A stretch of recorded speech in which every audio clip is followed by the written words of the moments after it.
9:54 y el Senado suspendió la tramitación del proyecto presentado por el gobierno con el que se buscaba frenar el alza de las cuentas de luz programado para julio. La iniciativa genera duros cuestionamientos precisamente en la Cámara Alta y por ello estamos con la senadora Yasna Proboste. Senadora, ¿cómo está usted? Muy buenos días.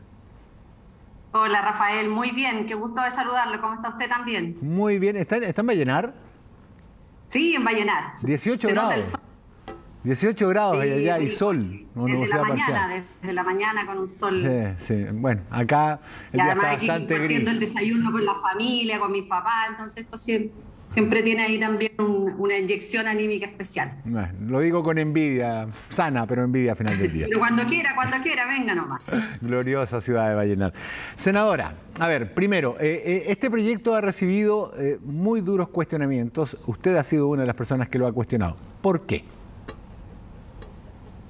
Mire, es bien importante señalar porque, claro, usted dice el Senado ha pospuesto la discusión y es porque en realidad el gobierno no ha tenido una voluntad de escuchar, de dialogar. Cuando presentaron el proyecto en la Cámara, el proyecto venía con un corte de 250 kilowatts hacia arriba para que contribuyeran a este fondo de estabilización de las cuentas de la luz, que dicho sea de paso, Rafael, solo para hacer un poco de historia, el año 2019 se planteó por primera vez este fondo de estabilización porque tuvimos alzas importantes de los precios y en ese momento el gobierno del expresidente Piñera estableció este fondo para estabilizar la tarifa y para que los factores externos, que está fundamentalmente marcado por el precio del dólar, la inflación americana y el precio de los combustibles, entre otros, era lo que estaba gatillando el alza de la tarifa en ese momento. Sin embargo, el gobierno anterior equivocó los cálculos. Y este fondo que ellos plantearon en la discusión parlamentaria que iba a durar hasta el año 2023,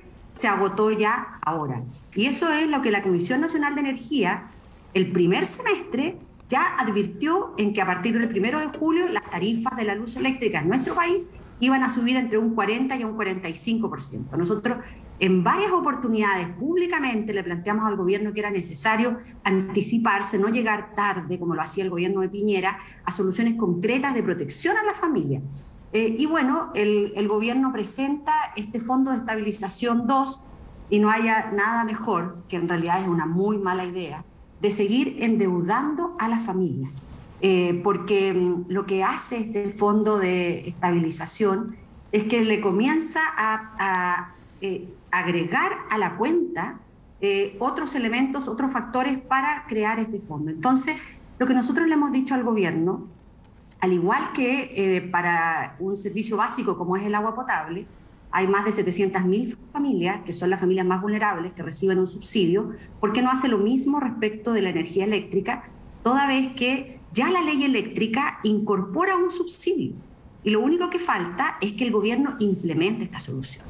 Y la otra alternativa, el gobierno de palabra dijo en la Cámara, a partir de lo que fue también el liderazgo del diputado Ricardo Cifuentes en la Comisión de Hacienda, pero se comprometió verbalmente. Y la verdad, eso es bastante efímero.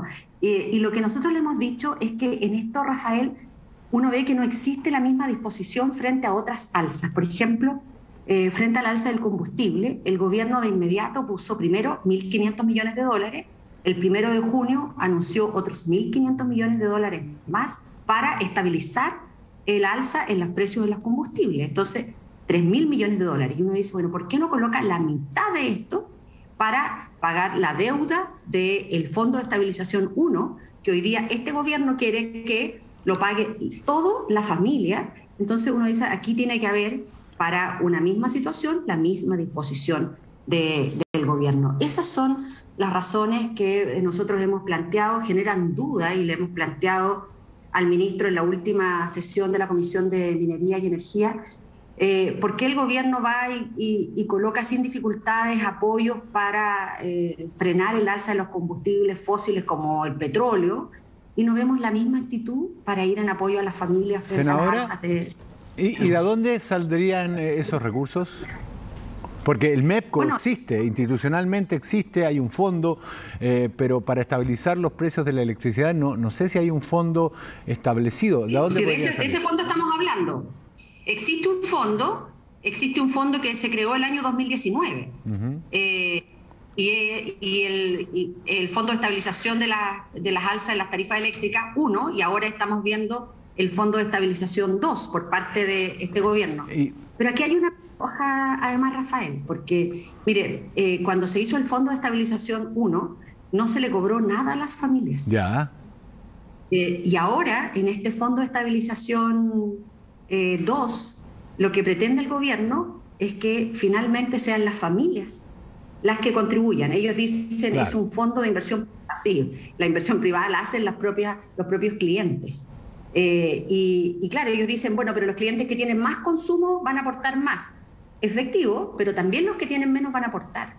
El año 2022, el proyecto original del gobierno decía que los que tenían consumos de 250 kilowatts hacia arriba, 250 kilowatts mensuales, iban a pagar el precio, el IPC, más un 5%.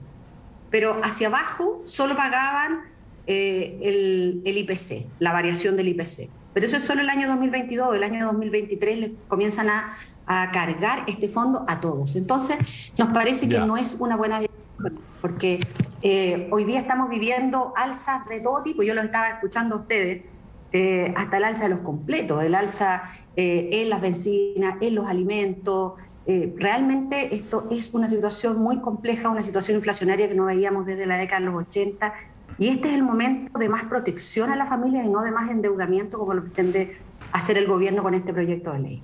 Senadora, usted es parte de varias comisiones y por ello yo no puedo dejar de preguntarle, entre ellas seguridad pública, ¿qué opina de este hecho que hemos conocido, de que una persona que estaba encarcelada se hace un informe que no recomienda su libertad, esta persona es puesta en libertad y después asesina a un carabinero?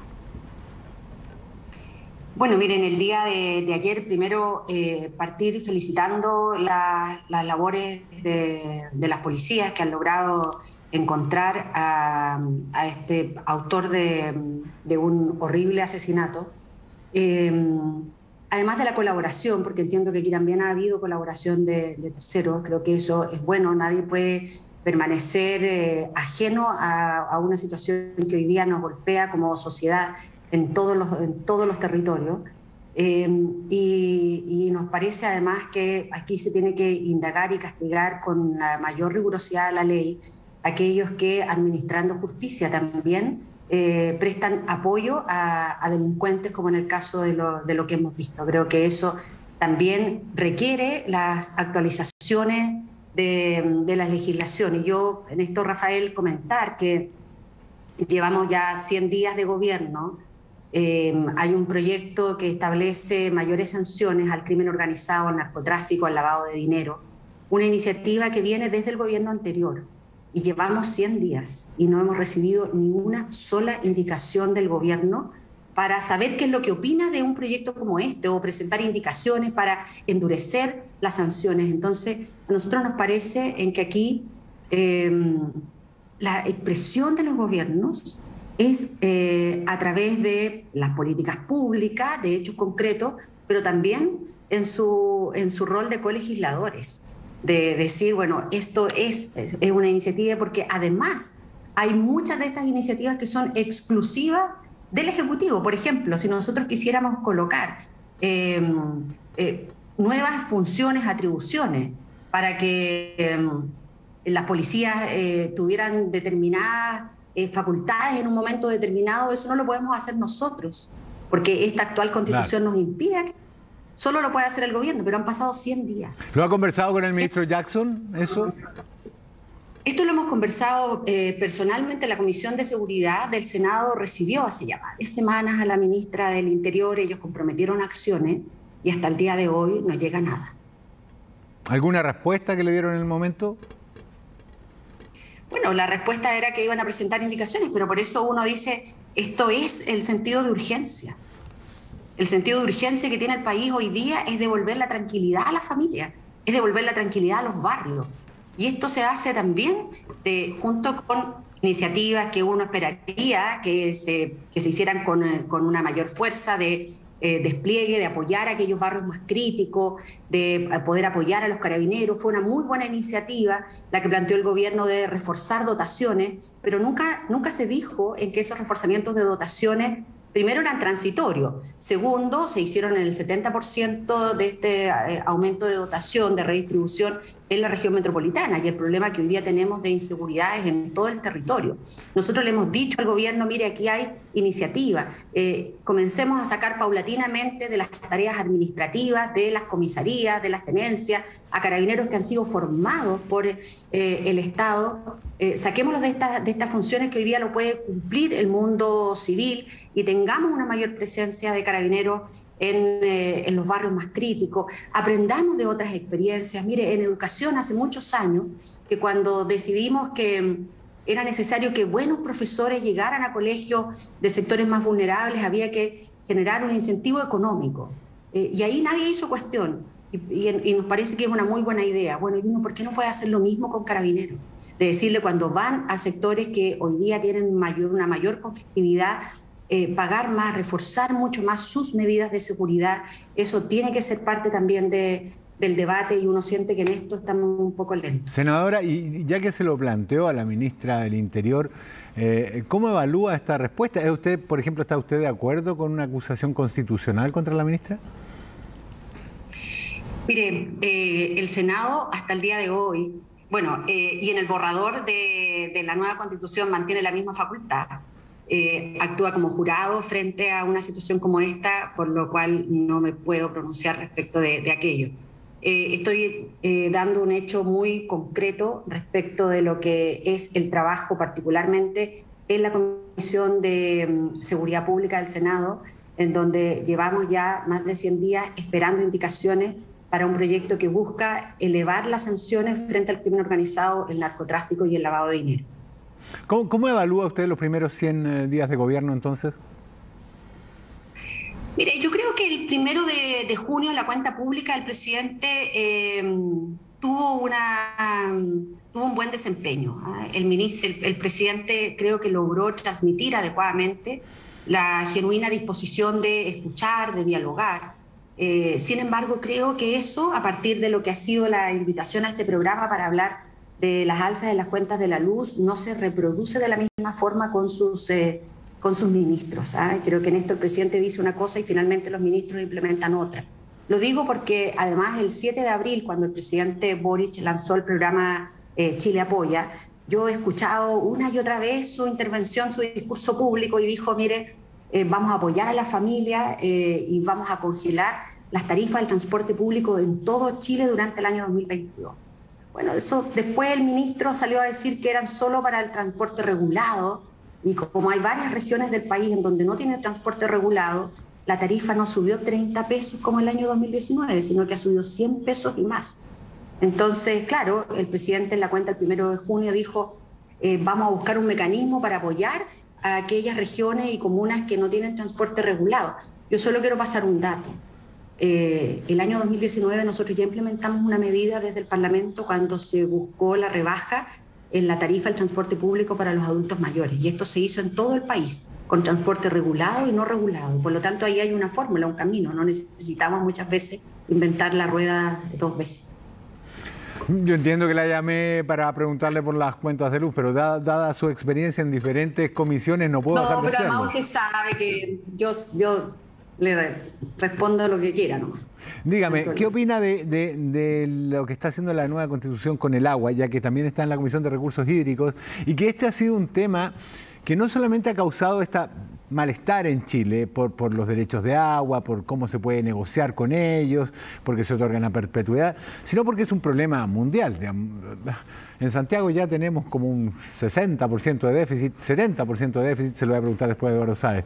En los 90 aquí llovía, en los años 80 llovía que los autos se quedan en el río, y ahora tenemos serias dificultades para tener asegurada el agua. Entonces, ¿cómo ve lo que está haciendo la nueva Constitución?